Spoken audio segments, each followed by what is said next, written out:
And then there's the superconscious.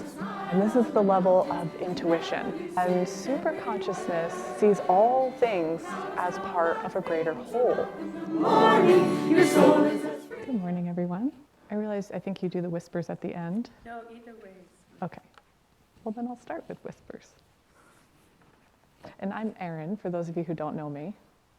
And I'm joined by Nayaswami Pranaba and Nayaswami Jyoti also, who's visiting from Ananda village, and we'll be doing a little presentation after service as well. This is, I beheld thee hiding behind the flowers. I looked at a flower and prayed. Suddenly, O Father, I beheld thee hiding there. It exuded to me the perfume of thy presence.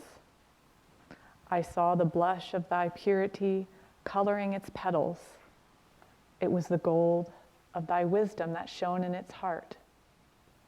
Thine all-embracing, upholding power filled its delicate calyx. The mystery of life and immortality lay in the pollen, lifted by the bee when it tasted thy sweetness.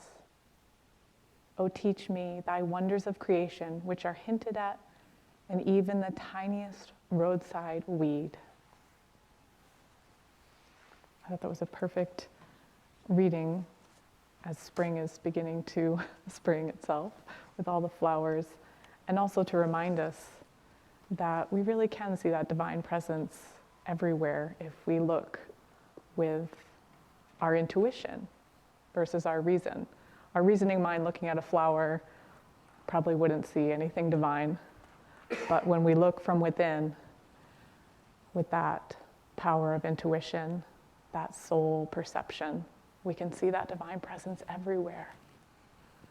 I wanted to start with a story from the early days of Christianity.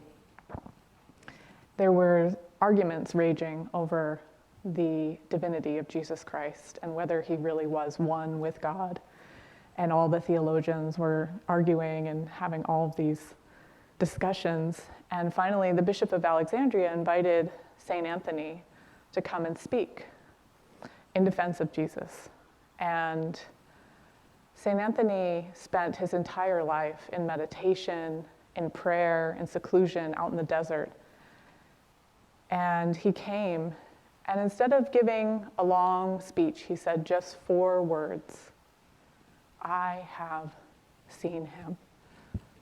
And all argument ceased. And this is the power of intuition. This is the power of that inner knowing. And this is the example we see in the reading from the Bible today of Peter. That inner knowing is what allows us to really know God, to really know truth, to really see the world as it really is. And what does Jesus say? Thou art Peter, which is to say a rock. And upon that rock I will build my church, and never will the powers of darkness overwhelm it. What a beautiful promise. What a beautiful invitation, not just for Peter and Jesus' disciples, but for all of us. That the more we rely on intuition, the more that we rely on that soul's power of knowing, and the less we rely solely on our reason and our intellect, the more we're protected, the more we're able to stand unshaken against the crash of breaking worlds.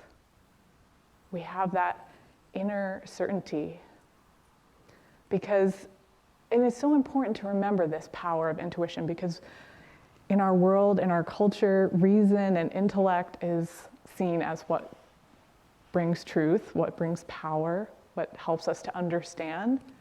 But where does that really lead us? All we have to do is look around. Confusion and uncertainty and worry and fear, that's the fruit of going solely by reason. In the reading it says confusion results from excessive dependence on reason as the guide to understanding. Isn't that so? We just look around. People are trying so hard to understand what's going on. And we get caught sometimes too, trying to understand what's going on, and we get confused. And that's an indication that maybe we're relying a little too heavily on reason. Because what does the reading also say? Clarity comes by soul perception. Clarity and certainty.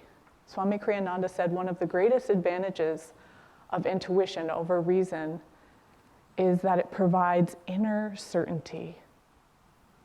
And that's what we're all, I think, looking for on some level. We're looking for that sense of certainty, that sense of being able to stand unshaken no matter what is coming, no matter what's happening. And we have to remember that it's not, that certainty is not going to come to us by relating to the world through the senses, by relying solely on reason. We have to develop that intuition, that ability to feel. Yogananda said that intuition is our sixth sense, and that ability to be guided by calm feeling. It's interesting though, isn't it? Because I think a lot of people think, in the world, I don't really have intuition or need intuition. I don't really have that. I don't need feeling. Reason is just so, it's like, held up as number one. But I read an interesting study recently. There were some neuroscientists who studied people who had either through brain trauma or tumor or some circumstance, there was a disconnection between the prefrontal cortex and the amygdala, which is basically the reasoning and feeling, the main parts of the brain. And what they found in studying and researching these people is that they were completely unable to make good decisions, whether in personal or personal life, business, something simple as when to make an appointment. They just couldn't make decisions. They couldn't make good decisions. And I find this so interesting because Swami said, reason follows feeling. And the study, the scientists basically concluded the same thing, that feelings are essential even in rational reasoning, even in rational thinking and decision making. Feelings are an essential component. And why is that? Reason is helpful. We do need reason. We need common sense. That was last week. But reason is limited. Yogananda said that reason has revealed only 1/1,000,000th of the nature of reality. 1/1,000,000th. So even if you go all the way with reason and you just become, you refine that faculty of reason, 1/1,000,000th of the nature of reality. So there's something more there to be developed, to be able to perceive reality as it really is. And that's the power of intuition. It allows us to go beyond just the input that we receive from the senses, to go beyond the reasoning mind. It's a different level of consciousness. I'm just going to briefly touch on that. We have the subconscious mind, which is the level of dreams. It's our habits, all of our past experiences, and it kind of functions below our awareness for the most part. And then there's the conscious awareness, the reasoning and rational awareness. And that, that part of our mind, our consciousness receives input from the senses, it analyzes, it makes decisions, but it's mostly caught in either or. It's caught in, dividing and comparing and endlessly so. And then there's the superconscious, and this is the level of intuition. And superconsciousness is unitive. It sees all things as part of a greater whole. And because of this, is able to easily find solutions. And Yogananda said that this power of superconsciousness is latent in all of us, that we all have this within us. And we have the opportunity, mostly as we go through our day-to-day lives, we're relying on the conscious mind and we're influenced by the subconscious mind. But every moment, every day, no matter what's happening, whatever we're facing, we have this opportunity to use, to develop, to cultivate our superconsciousness, to develop intuition. And the spiritual path is a perfect place to experiment as we go along and really choose how we want to relate to the experiences in our lives, to the world around us. Do we want to relate from that conscious level, that subconscious level, or do we want to try to cultivate a higher level of awareness? And I found that living in community, I live at Ananda Village, living in spiritual community is a wonderful place to get to experiment, to get to learn, to get to observe not only your own experiences, but the experiences of others too. How are they relating to the world? And how does that work out? So you get to see a whole variety of different ways of relating and responding to what happens. But in my experience, I'm in the fundraising department at the Sangha at Ananda Village, and I get to work with a lot of people, a lot of different teams, working on different projects, trying to move things forward, and there's a lot of scope for the intellect and for the reason to be developed in what I'm doing, let's just say. And it's been interesting as I've been reflecting this last week. Really, confusion is a warning sign.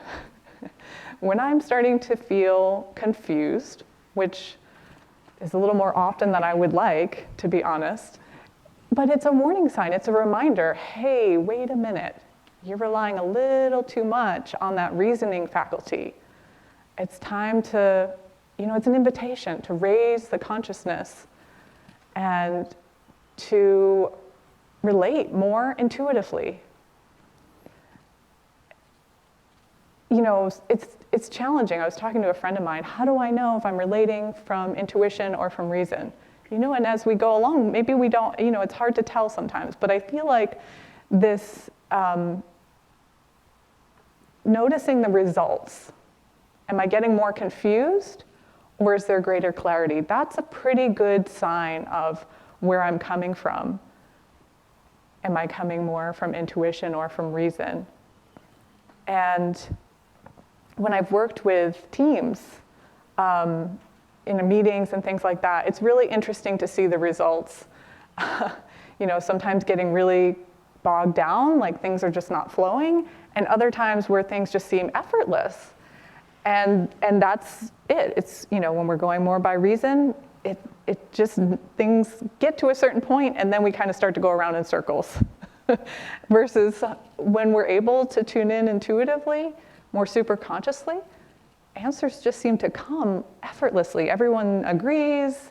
It's like there's no more discussion that's necessary. Everybody just has this inner sense of certainty and attunement to the solution.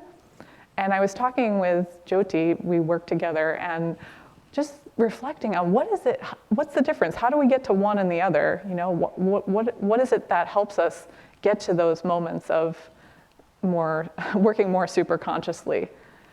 And she said, I think it's the quality of our prayer. And I think there's really something to that. So those of you that have been a part of Ananda for a long time probably know that we pray before everything that we do. And that's true in our Sangha office as well. Every meeting that we have, whether it's over an email or the finance committee, whatever it is, we always say a prayer first. And yet there are times when something comes up and we start talking and we are getting into it before really remembering, oh, maybe we should say a prayer. And those times when we've forgotten, that's usually when we start to go around in circles and have a hard time finding a solution. But when we pause and calm the heart, lift the energy, and open ourselves in receptivity through just a simple prayer, just a few moments together, everything changes. So I want to talk just a little bit about each of those: calming the heart, lifting the energy, and opening ourselves in receptivity, because I think these are 3 keys that we can all practice to help develop intuition. Swami Kriyananda said that a lot of people think they have intuition, but it's just emotions. And that intuition is calm feeling.